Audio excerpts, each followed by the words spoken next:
uplifting your spirit through the inspired Word of God. This is your daily devotional.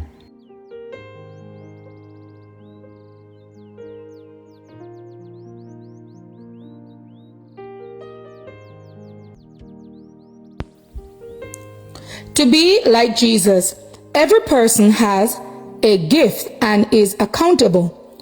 Whatsoever thy hand findeth to do, do it with all thy might. For there is no work, nor device, nor knowledge, nor wisdom in the grave, whither thou goest. Ecclesiastes 9:10.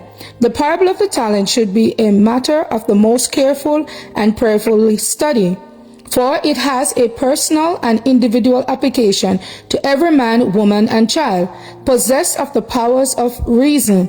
Your obligation and responsibility are in proportion to the talents God has bestowed upon you.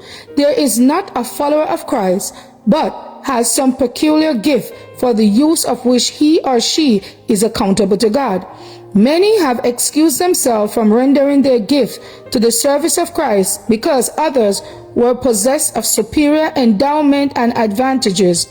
The opinion has prevailed that only those who are especially talented are required to sanctify their abilities to the service of God. It has come to be understood that talents are given only to a certain favored class, to the exclusion of others who, of course, are not called upon to share in the toils or rewards.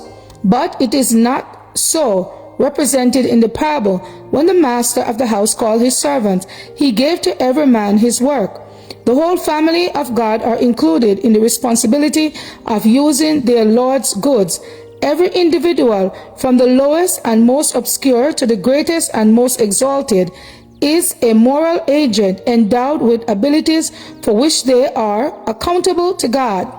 To a greater or less degree, all are placed in charge of the talents of their Lord. The spiritual, mental, and physical ability, the influence, station, possession, affection, sympathies, all are precious talents to be used in the cause of the Master for the salvation of souls for whom Christ died. God requires everyone to be a worker in his vineyard. You are to take up the work that has been placed in your charge and do it faithfully. Whatsoever thy hand findeth to do, do it with all thy might. For there is no work, nor device, nor knowledge, nor wisdom in the grave, whither thou goest. To be like Jesus. March 18th. As for me and my house, we will serve the Lord. Thank you all for listening, and please join us once again tomorrow for your daily devotional reading. God bless.